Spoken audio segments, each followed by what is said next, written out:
Estou de volta aqui na Expo Itaquá 2019, feira que acontece aqui no Itaquá Garden Shopping. E como eu venho dizendo nas entrevistas anteriores, a grande riqueza deste evento é que ele não se resume apenas nos expositores, que já é muito importante, com as novidades da indústria, do comércio e também do setor de prestação de serviços. Além disso, as palestras que os organizadores prepararam para os visitantes estão muito, mas muito ricas mesmo. O ciclo de palestras. Eu já conversei aqui hoje com os dois primeiros palestrantes e agora eu vou conversar aqui com outras duas pessoas que trouxeram uma palestra maravilhosa sobre um tema muito importante, que é o da inclusão. Vamos falar aqui com a Fabíola Passos, que é psicóloga, e com a Kelly Soares Prado, as duas do Instituto Educacional Soares Prado, o IESP. Eu vou começar com a Kelly, porque eu quero saber, Kelly, de você, o que é o Instituto e a que ele se propõe. Vocês atuam onde? Qual é o espírito do IESP? Então, vou começar falando um pouquinho de mim, porque eu atuo há 12 anos na educação especial. E daí, então, eu respiro educação especial. E o meu sonho era ter uma escola inclusiva. E daí as coisas foram acontecendo. Então, nós pegamos essa escola e surgiu a oportunidade de trabalhar com pessoas com deficiência, capacitar pessoas com deficiência, porque nós temos uma equipe, a Fabíola já trabalha comigo há muito tempo, nós já tínhamos esses cursos na área da educação especial, formando pessoas para atuarem como pessoas com deficiência na educação. E aí agora surgiu a oportunidade de ampliar esse trabalho, né, Fá?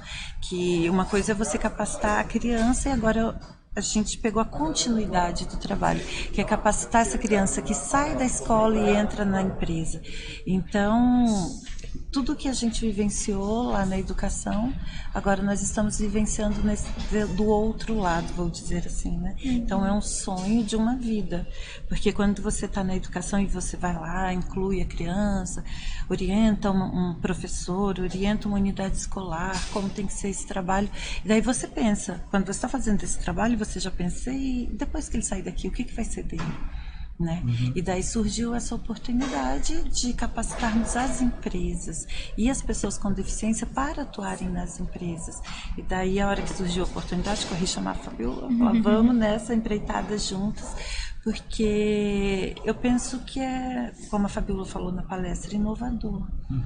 Né? A gente viu aqui vários empresários e o pessoal não sabe nem por onde começar. Tem que cumprir a cota e como vai cumprir essa cota. Né? Pois é, Kelly, é uma realidade nova no Brasil, culturalmente, socialmente, empresarialmente, essa questão da inclusão de pessoas com deficiência, essa é a expressão correta, né?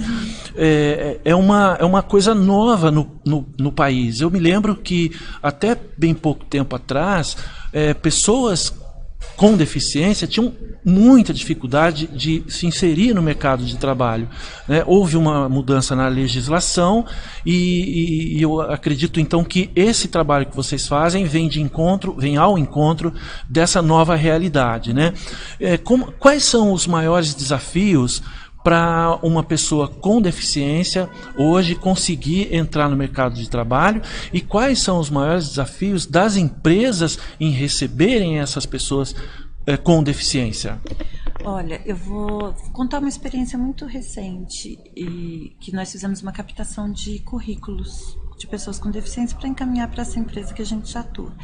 E daí, normalmente eles vão acompanhados dos pais, não é? Porque eles ainda não apresentam uma autonomia, ainda não aprenderam a ter essa autonomia, que é uma das coisas que a gente trabalha lá. E daí um dos pais falou assim para mim, mas olha, essa empresa é séria, porque meu filho arrumou emprego em uma empresa e eu tirei, porque ele sofreu bullying lá dentro.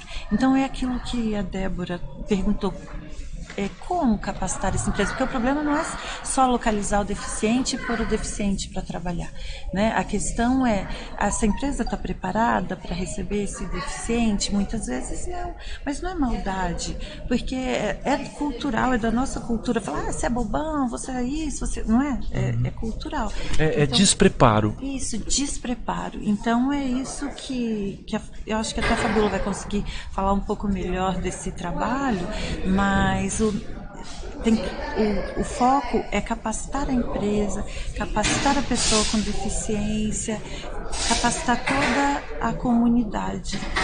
E isso aconteceu muito bem na educação, porque quando eu entrei na educação e comecei esse trabalho de inclusão de crianças com deficiência na sala de aula, eu não estudei para isso, eu não estou preparada para isso, e hoje a gente não escuta mais isso. As pessoas aceitam bem agora, os professores, as escolas aceitam bem as pessoas com deficiência. Isso já está claro, entende? Então agora a gente tem que colocar essas pessoas dentro das empresas para essa transformação acontecer também. Né? Muito bom. Fabíola, eu vou repetir a pergunta, né, para que você possa ampliar um pouco mais também. Então, esses desafios, quais são, né, os desafios para quem tem deficiência e precisa entrar no mercado de trabalho e para as empresas receberem? Como é que se monta essa equação toda nessa nova realidade do país? Apesar de que é uma discussão que vem sendo construída desde os anos 90, né, essa questão da inclusão da pessoa com deficiência nos diversos espaços, não é a nossa realidade, né? O que a gente vai percebendo são as barreiras de acesso, e essas barreiras podem ser tanto físicas, quanto barreiras de linguagem, quanto barreiras sensoriais, né? E também as de comunicação, como que a gente explica. Então, no geral, uma pessoa com deficiência, ela tem menos acesso do que uma pessoa que não esteja nessa situação de deficiência. Isso, a longo prazo, vai acabar na questão da qualificação. É uma pessoa que, para se qualificar, ela tem que romper muitas barreiras, ela precisa de muitos suportes, e não é a realidade da nossa sociedade no momento.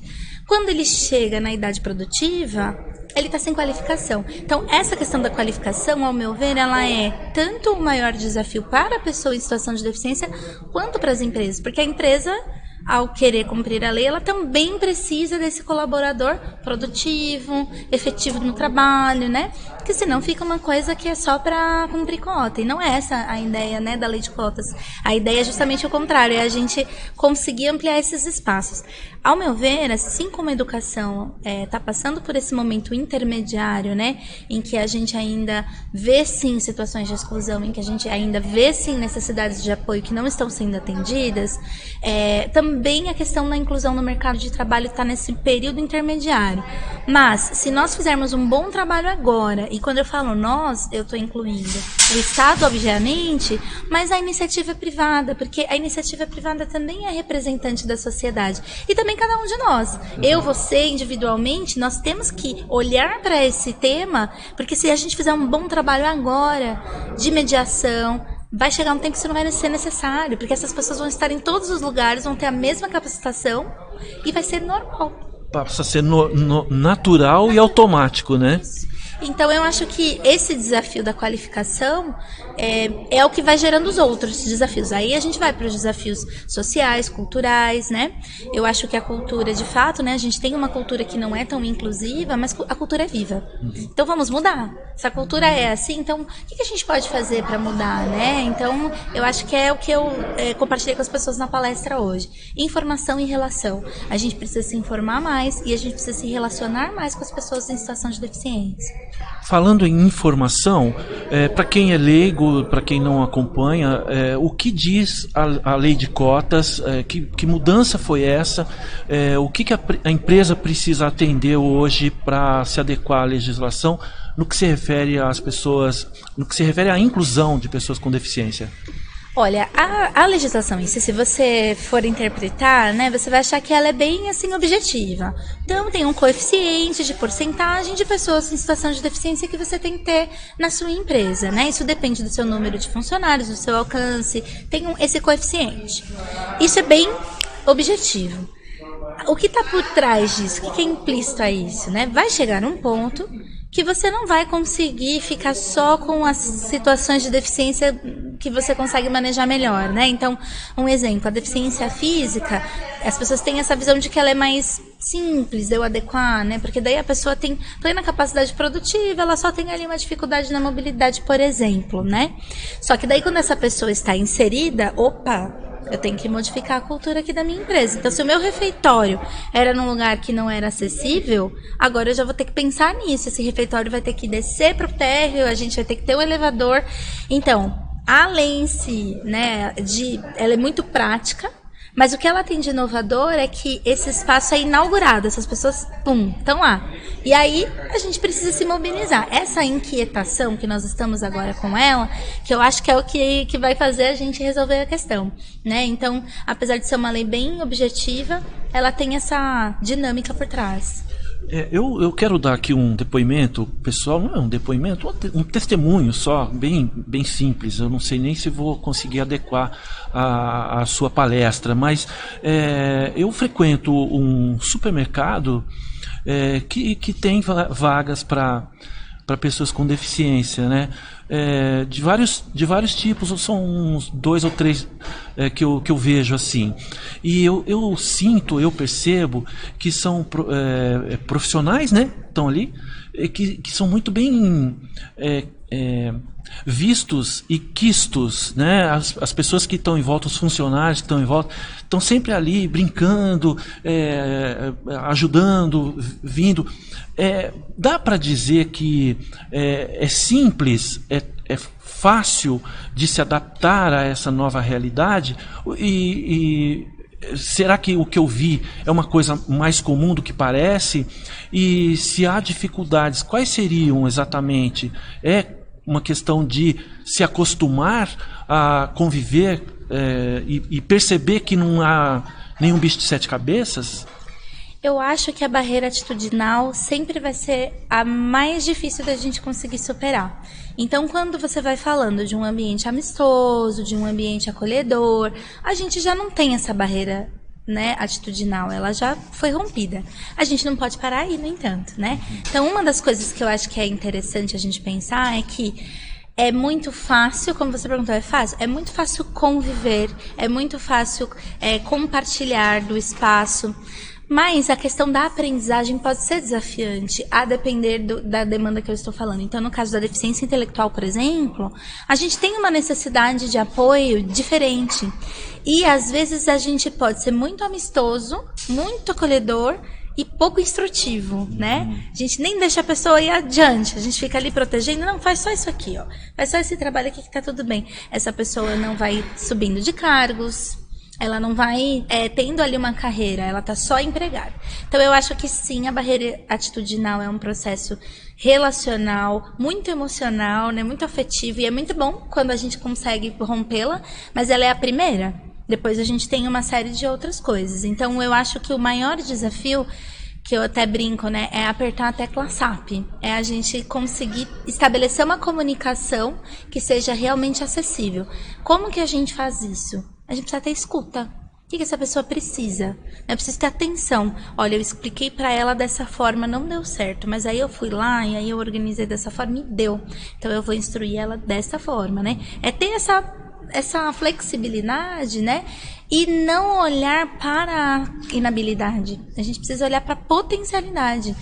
Todas as pessoas, e olha, já estou há um tempo trabalhando com pessoas em situação de deficiência, todas as pessoas têm muito mais potencialidade do que inabilidade. Se a gente conseguir não olhar para a inabilidade, nossa, você vê um balde de potencialidade ali. Eu acho que é esse o caminho. Você falou há pouco sobre a questão sobre um exemplo de uma mãe. Eu não sei se foi comigo, agora é tanta informação, não sei se foi aqui ou se foi durante a palestra. Você falou sobre uma mãe que tinha um emprego, o filho conseguiu um emprego e aí teve que tirar. Eu vejo no quadro familiar a diferença que deve fazer para a mãe, para o pai, para os parentes que têm uma pessoa com deficiência em casa. Deve ser uma situação muito fortalecedora, né? Quando a pessoa consegue se inserir no mercado de trabalho. Quer dizer, deve fazer bem para todo mundo, eu imagino, né? Esse é o quadro que se busca, esse é o quadro ideal, essa sociedade que olha a coisa de uma maneira muito diferente para esse aspecto? E eu acho que essa questão da família que você está abordando é bem importante, bem relevante, por vários aspectos. Eu acho que inicialmente porque, no geral, as pessoas que têm uma necessidade de apoio substancial, independente de deficiência ou não, a família sempre é esse apoio, é o primeiro apoio. A família dá um jeito, a família leva nas costas da escola, a família... Se precisar ficar lá para dar alimentação, se é uma pessoa com necessidade de alimentação específica, a família fica... Mas a gente precisa também entender que dignidade e autonomia é um direito. E é importante que essa pessoa, né, com deficiência ou não, possa acessar esses espaços de trabalho com autonomia, justamente pensando no seu próprio futuro. Porque a família, uma hora, ela também esgota a sua possibilidade de apoio, né? Então, quando a gente pensa, por exemplo, numa família que consegue ver o seu filho com deficiência trabalhando produtivo, feliz no trabalho, ela também se apazigua. Ele tá seguro, ele consegue ter autonomia, ele consegue ir e vir, ele se alimenta, ele tem a própria renda, né? Então é um efeito cascata, né? A gente dá suporte para a pessoa e dá suporte para a família, né? Muito importante também a gente ter esse olhar de cuidar de quem cuida. Então eu acho que isso é bem relevante e é um efeito para todo mundo. É certo que não é simples, porque essas famílias vieram de um histórico de muito sofrimento. Então, às vezes, né, eu como psicóloga, às vezes eu falo, olha, a gente pode dar mais autonomia, eu acho que ele consegue pegar o ônibus e ir até o trabalho. Mas será? Porque já passou por isso, por aquilo outro. São histórias bem difíceis que a gente ouve, né? Então, eu acho que a gente precisa sair um pouquinho dessa bolha de só a família fazendo esse cuidado e todo mundo se responsabilizar por esse cuidado, né? Se uma pessoa com deficiência precisa de um suporte, de um apoio, nada impede que eu e você possa prestar a ele e não necessariamente ela dependa só da família. Sim.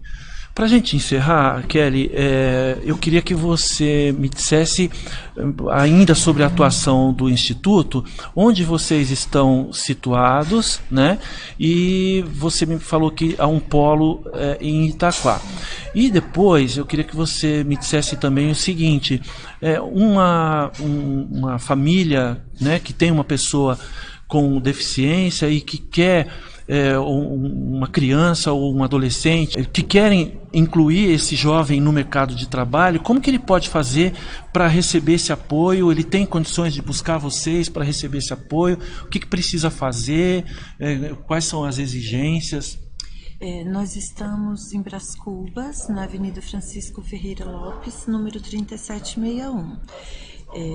Sempre que a empresa que nós estamos trabalhando nesse momento já pediu, então nós já fizemos uma captação de currículos, vamos fazer outras. A ideia é que agora as pessoas com deficiência já entrem através da empresa e já passem por um treinamento. Então, a família que quiser levar o currículo, e mesmo agora nós estamos fazendo uma campanha, né, Fabiola, para entrarmos em outras empresas e capacitarmos mais pessoas com deficiência e termos um direcionamento muito maior. Então podem procurar a gente à vontade, levar o currículo, a gente recebe e direciona de verdade.